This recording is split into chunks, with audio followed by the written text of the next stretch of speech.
Abolish all government support of higher education. Why should higher education receive government support? There are two main arguments. The first is the economic argument. Government support is allegedly economically beneficial, not merely for individual students, but for society as a whole. The second is the humanistic argument.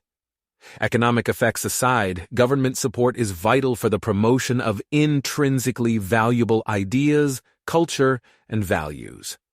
If I merely supported spending cuts, I'd only need to argue that both the economic and humanistic arguments are overrated. Since I advocate full separation of college and state, however, I've got to go further, and I do. My book, The Case Against Education, maintains that both the economic and humanistic arguments are deeply wrong. Economically speaking, subsidizing higher education is like subsidizing polluting industries. It's probably good these industries exist, but the free market tends to produce too much, not too little. The humanistic argument is similarly flimsy. While I share the humanists' ideals, higher education simply isn't very persuasive or transformative. The vast majority of college students arrive as Philistines and leave as Philistines. Since Ed and I are both economists, focus on the economic argument. The standard story says that college is a great place to build human capital. Professors supposedly spend 4 years pouring useful job skills into their students. Why should we believe this? Because college graduates out-earn high school grads by over 70%. Employers aren't stupid. If college didn't build tons of human capital, why would the labor market shower rewards on college grads? This is a convincing story until you remember what college professors actually teach. Sure, there are a few majors that regularly prepare their students for the world of work, like engineering and computer science. But most of what college students study is simply irrelevant in the labor market. In real life, how often do you use history, government, literature, foreign languages, psychology, philosophy, or higher mathematics? By and large, students can safely forget such material after the final exam, because it never comes up again as long as they live. And forget it they do. These observations are so obvious you might wonder how anyone can deny them. Think about your own educational experience. How many thousands of hours did you spend studying foreseeably useless material? Economists' standard response is simply to double back to the labor market. If college coursework were largely irrelevant in real-life employers wouldn't pay college graduates a handsome premium. Strangely, though, there's a Nobel Prize-winning economic model that explains why even the most irrelevant coursework and silliest majors can be financially rewarding. It's called signaling. Basic idea, academic success is a great way to convince employers that you've got the right stuff to show off your brains, work ethic, and sheep-like conformity. Since people with these traits are productive workers, employers happily reward people who display them even if the display itself has nothing to do with the job. Think about it like this. There are two distinct ways to raise the value of a diamond. The first is to give it to a gemsmith to cut the diamond to perfection. The second is to give it to an appraiser to attest to its flawlessness. The first story is like human capital. The second is like signaling. What difference does the mechanism make? For the individual student, not much. For society, however, it makes all the difference in the world. Insofar as the human capital model is right, government support for college enriches society as a whole by upgrading the skills of the workforce. Insofar as the signaling model is right, however, government support for college impoverishes society by sparking a credentialist arms race. So which model is right, human capital or signaling? The truth is obviously a mix of both. In the case against education, however, I argue that signaling's share of the mix exceeds half and probably a lot more. Why should you agree with me? For starters, look at the curriculum. Most of what we teach in college is so otherworldly that you're only likely to use it on the job if you become a college professor yourself. No sane person with a non-academic job panics because they've forgotten everything their professors taught them about history, literature, or philosophy. Curriculum aside, you probably already tacitly agree with me. Did you bother to enroll in college or pay tuition? If all you wanted was the learning, this was a total waste, because you can unofficially take classes at virtually any college in America for free. There's just one little problem. At the end of 4 years of guerrilla education, you won't have the crucial signal, the diploma.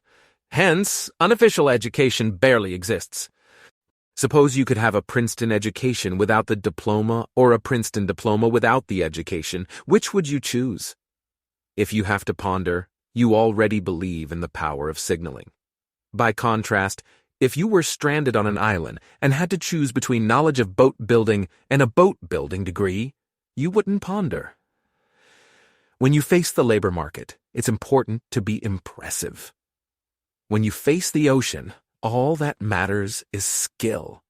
Signaling dominates. If you look at the way college students approach their studies, they routinely seek out easy A's professors who dole out strong signals in exchange for a little work. Of course, you don't learn much from such professors, but who cares? After the final exam, you'll never need to know it again. Signaling, likewise, explains why academic cheating isn't just cheating yourself. When you impersonate a good student, you hurt employers who hire you and the honest students whose merits you indirectly call into question. Academic research reinforces common sense. While economists typically measure education's annual return, scholars who look find enormous diploma or sheepskin effects. Senior year pays far more than the earlier 3 years combined. This is very hard for human capital theory to explain. It makes perfect sense if college students are trying to signal their conformity by completing their degree. Macroeconomists, similarly, have found that while individual education has a big effect on individual income, national education has only a small effect on national income. To be fair, they rarely embrace the signaling explanation. Instead, they cry for better data so we can get the right answer. But signaling cleanly explains their results. If one laborer gets more irrelevant education, he outshines the competition. But if a whole labor force gets more irrelevant education, society's time and money go down the drain. Given the small effect of education on GDP, it's hardly surprising that few researchers find that education leads to higher GDP growth. If you're still trying to figure out if your machine moves at all, you can safely conclude it's not a perpetual motion machine. The most striking academic evidence for signaling, though, comes from the literature on credential inflation. The average worker is years more educated than he used to be. How much of this is because jobs are more cognitively demanding? How much of this is because workers need more education to get by or not to do a given job? In the case against education, I examine all the main studies. Punchline: the evolving labor market explains only about 20% of the rise in education. The remaining 80% is credential inflation. You need college to convince today's employers to give you the same jobs your parents or grandparents got right out of high school. This is puzzling for human capital theory. Why should employers pay for BAs when you need only a high school education to do the job? Signaling explains it elegantly. The more degrees proliferate, the more you need to stand out. When I present these arguments, economists rarely deny that signaling seems like a persuasive story. Instead, they usually retreat to a priori objections. Appearances notwithstanding, signaling can't be right. The most popular objection: college passes the market test.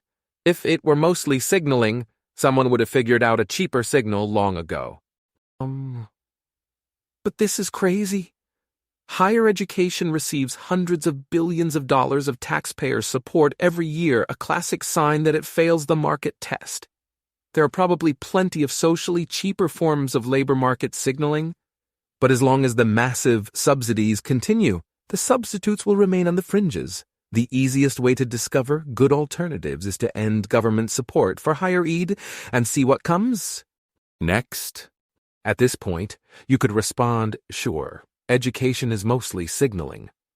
But the economic rewards are so great that it's still worth subsidizing. But signaling aside, there's far less to education's economic rewards than meets the eye. Why? First, College graduates aren't randomly selected. Most were already high performers back in high school.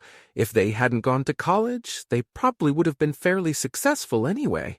When researchers statistically compare high school graduates to college graduates with equal pre-college ability, they almost always find the true effect of college on personal success is smaller than it seems. Second, standard comparisons focus on people who finish college.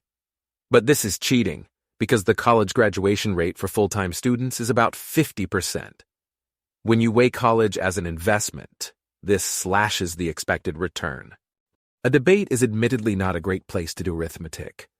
But, in the case against education, I snap all these pieces and many others together. Along the way, I seriously study potentially neglected benefits of college. Health, crime, you name it. Because confirmation bias is bad. Final result. From a social point of view, investments in college aren't just overrated, they're ruinous. Subsidizing this rat race is as economically foolish as handing out big cash prizes to the world's dirtiest polluters. When the economic case for tax-subsidized college crumbles, even many economists suddenly discover the finer things in life. What about the humanistic argument that college inspires love of ideas and culture that it refines and elevates us? My quick response: refinement and elevation would be great if it really happened. But the actual data say that it's mostly wishful thinking. Only a minuscule fraction of college grads take a meaningful interest in ideas or culture after graduation. People who attend events like the Soho Forum for fun are really weird. That's why I love you guys. You could agree with every word I've said so far, but respond. Instead of abolishing government support for higher education, government should use the power of the purse to fix higher education. We can certainly imagine a world where colleges fill every student's mind with human capital and every student's heart with Shakespeare. Why not do that? Simple. Defunding dysfunctional systems is almost foolproof. Fixing dysfunctional systems, in contrast, is horribly hard. As a professor, I assure you that the entire system bitterly resists even mild reforms. Most professors detest the very idea of objectively measuring the value of anything they do. They're artists.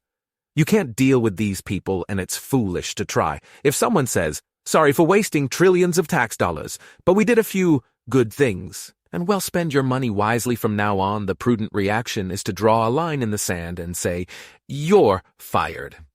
But why should we be so extreme? Why not just cut half and see if that does the trick?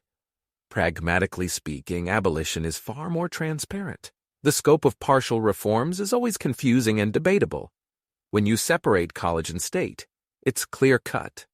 Since this is the Soho Forum, let me end with my principled argument for full abolition: the presumption of liberty.